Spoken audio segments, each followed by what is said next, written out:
Man, I'll just say it. January is boring when it comes to tech, and that's why you're gonna see me and a whole lot of other tech YouTubers just shooting these everyday carry videos. Because we got nothing else to talk about. I'm getting ready to go on a short road trip soon, partially because January is boring and partially because I was actually invited to go check out a new EV somewhere else in the country. So now is the perfect time to update the good old everyday carry / tech travel bag video. I'm gonna split this video into 2 parts. What's in my pockets and what's in my bag when I travel. Part 1, pockets. In my left pocket, I usually carry the iPhone 13 Pro Max. Now, I'm tempted to shoot a video on why this phone is still my main phone, even though there are some other fantastic phones out there. But really, it boils down to 2 main things: the cameras for video and the battery life. Both are insane. There's more stuff that I like about it, but that's the 2 big ones. In my other front pocket, I usually carry the Pixel 6 Pro by Google.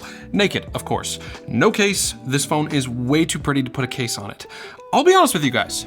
I don't take this phone with me all the time. It's only when I leave the house and I know I'm going somewhere nice that I take this phone with me, because I still prefer the photos coming from this phone over the iPhone's photos. Also in that pocket are my AirPods Pro. Now, it's technically in that small pocket above the big pocket in a pair of men's jeans. Someone told me once that it was for a pocket watch in the old days, and they just never ever got rid of it. I'm not sure if that's true or not, but it's now the AirPods pocket. These are still one of the most well-rounded wireless earbuds in my opinion. It's got great noise cancellation, great sound pass-through when you need it, very comfortable in the ear, and overall great sound quality.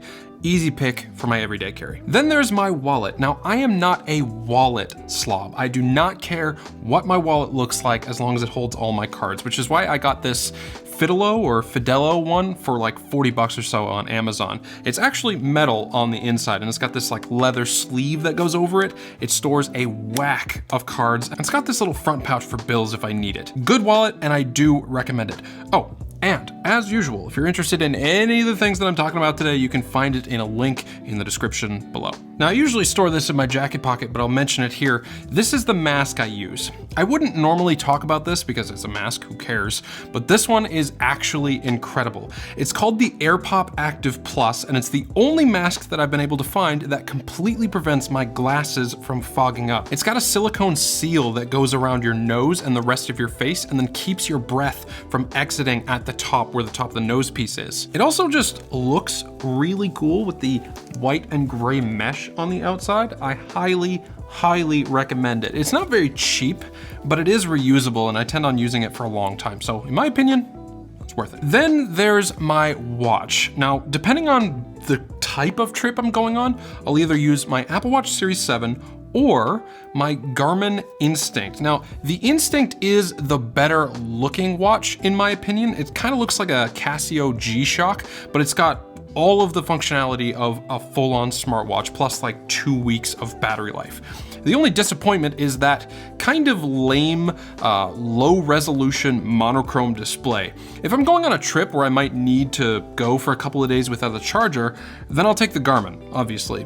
Otherwise, I'll be taking my Series 7 since it has a bit more functionality as a smartwatch. All right, let's get all this stuff out of the way and go for part 2, the bag. Now, this is a bag from a company called Brevity or Brevite. It's got a little accent, so it's probably Brevite, but I'm not French, so. Anyway, it's a relatively small 18-liter backpack that can be converted into kind of a camera bag with some dividers. It looks nice, it's pretty comfy, and it's got plenty of pouches to store things. So, in the top of this bag, let me put it to the side so you guys can see the bag as well as what I'm pulling out of it. Inside the top, I keep my Bose 700s. Now, I've been through a lot of wireless headphones, but these are currently my favorite. They're super comfy, they sound really good, the noise cancellation is actually on par with the Sony XM4s, and they look really nice, in my opinion, anyway. Also, inside the top part is, my iPad mini, along with the Apple Pencil. Now, this is not one of those things that's necessary for me to bring, but it's nice to have if I want to watch a movie in bed or on a plane or something like that. Inside the back pouch is my current portable workstation, the 14-inch upside down MacBook Pro. This is the base model MacBook Pro with the M1 Pro chip, and it's been treating me very, very well so far. Now, I have noticed that there's been a couple of Final Cut Pro updates that make it feel a little bit slower in the video editing department. That could be a bug, I'm not sure, but other than that, it's been pretty fantastic. Inside the main compartment is where most of my camera stuff can be stored for easy access. So right now I have the Canon AE1 in here. And as much as I wish that I could say that I carry this thing around with me, I don't. I want to get into film photography someday, but that day is not today. Hell of a good looking camera though, very aesthetically pleasing to mine eye. This is in here as a placeholder because the A6400 that's normally in here is currently my overhead camera that I'm filming on. Fun fact though, I got this Canon AE1 and the 50mm 1.8 FD for 20 bucks at a local Value Village, which is just an absolute steal. I haven't used it yet, so I have no idea if it actually works, but even if it doesn't, it's a great shelf ornament for like 20 bucks. I also have a lot more camera odds and ends in this compartment, like this Deity D4 Mini shotgun microphone, excellent little shotgun microphone for the price. There's a little Ulanzi phone mount so that I can add this shotgun if I wanted to, and then attach it to my phone, and just some ND filters and stuff like that. Then, inside this blue protective case is my favorite game console of all time. In here is the custom modded Game Boy Advance SP from Modern Mods, along with a couple of my favorite games like Fire Emblem The Sacred Stones and Harvest Moon Friends of Mineral Town. This is the perfect little gaming companion to have around. 4-hour plane trip? No problem. Catch some Pokemon. Need to wind down before bed? Just raise some farm animals with Harvest Moon. It's just such a fantastic little thing. I love this thing so much. Now, the best part about it, other than the fact that it's got an IPS display, is that it has USB-C for charging. So I only need to carry one cable for everything, except for the lightning cable that the iPhone uses and the magnetic proprietary charging cable that the Apple Watch uses, which is lame. Come on, Apple. Time to catch up with the rest of the world and just USB-C everything. Don't think about it, just do it. Speaking of USB-C cables, let's open up the outside pouch.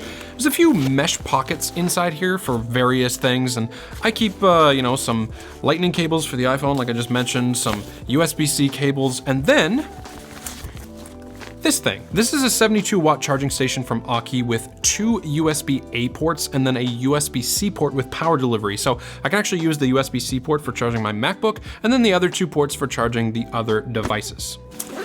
And that's what's in my bag.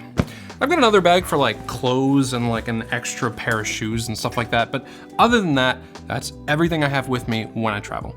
Hope you liked the video, thanks for watching, and as always, have a great day.